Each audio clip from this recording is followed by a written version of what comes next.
先啦。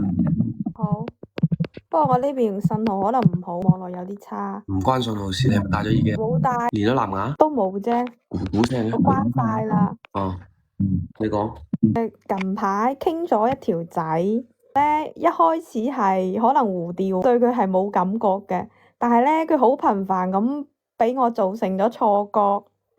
有一日即係我哋已經約過出去飲過幾次酒啦，彼此都知道大家都有 feel 嘅。跟住有一日佢聽我返屋企，打個茄兩格，但係我要好堅持咁要返屋企就走閪咗。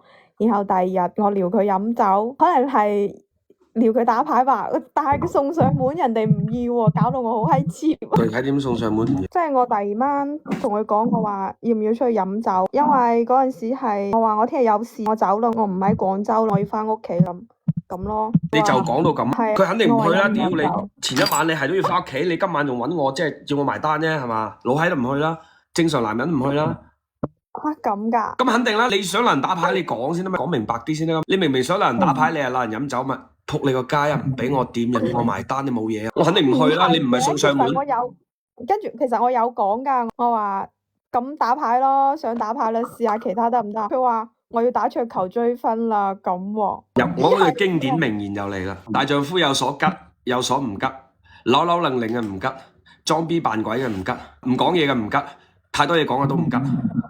咁冇理由第一次就全雷打。有區別咩？我今日睇條車度又傾到一個問題。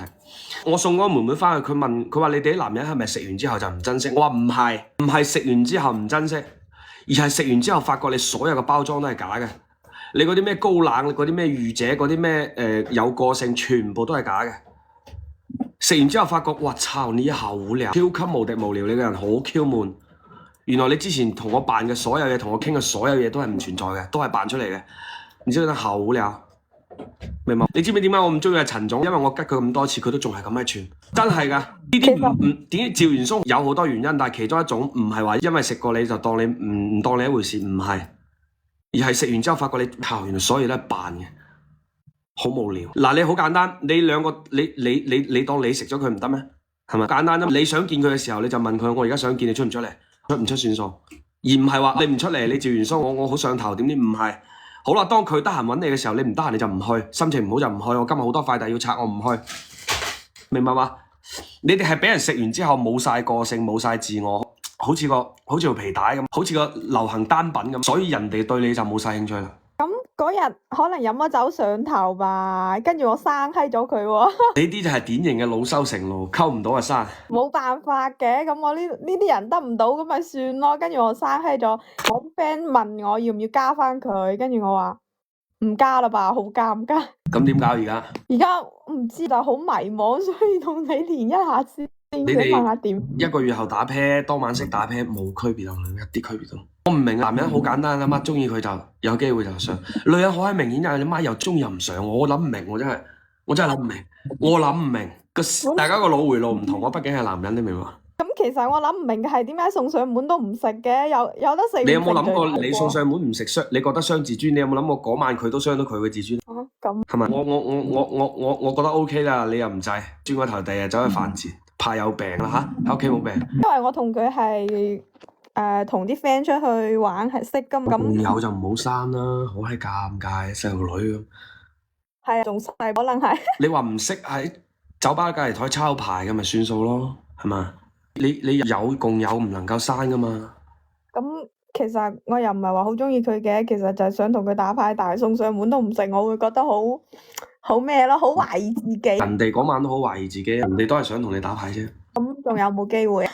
人哋都生閪咗人咯，你唔覺得好閪尷尬咩？係我驚到時見翻喎，其實係有機會見噶，但係你都驚你生嗰下你唔驚？黐線！但係我覺得即係見翻要唔要？即係佢係會同我打招呼嘅。如果見翻扮醉係啦，下次緊撚閪。咁係嘛？下次扮醉打啤打完之後瞓醒講句俏皮話得啦，靚仔可唔可以加你微信？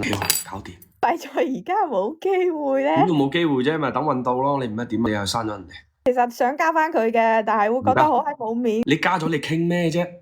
係咯。你倒不如下次見到直接扮醉，係嘛？你加咗有咩好傾咧？請問唔覺得尷尬嘅咩？屌你咩？你哋一日到黑，我真係唔撩騷嘅。你哋一到黑點解好似唔拍拖打啤又冇嘢做嘅咩？啊，咁係得呢條仔好有感覺。咪去咯。咁你而家加到冇用嘛？你個問題係咪？而家加咗有咩用啫？咪等下次撞到先咯。你好簡單啫，你發散晒啲眼線，佢一去邊度，你即刻就係嘛？姍奶池咁咪係啦。但係人哋唔缺女咧。你都知啊，你睇得啱嘅人都睇得啱，所以我先話大丈夫有所少有所唔少，攞攞令令嘅唔少，多鳩魚嘅唔少，知整整嘅唔少，係咪？仲有一個問題係，本身我對佢係完全冇 feel 嘅，但係咧佢會營造假象啊，即係你哋男人好識講嘢噶嘛。例如平時即係一開始佢加我微信嘅，然後咧佢揾我傾偈，跟住我係唔嗲唔吊嗰種嘅，跟住咧佢好頻繁咁揾我，好啦，到我好咩嗰陣時咧，佢又好冷淡喎，即係咁嘅咩？拉扯咁，我會覺得佢俾我呢啲感覺就係佢唔缺女，我係知嘅。但係咧，我真係好想同佢打牌嘛，咁我又唔知點喎。講點？直接講。咁唔係點啊？傳紙仔寄封信，手其實嗰晚佢車我翻到屋企嗰陣時，佢係唔開鎖俾我攞車噶。你都扮咗鬼啦，咁點啫？所以好後悔咯，所以要請教一下你。冇嘅，你哋哋有一個最大嘅錯覺就係你覺得男人明，我屌我點我咁閪明？好似我呢種人咁仆街，我碰我驚你嗌飛嚟，我咁閪明，我點明啊大佬？係嘛？你硬係覺得男人明唔明？我都叫你咁，你咪講出嚟咯。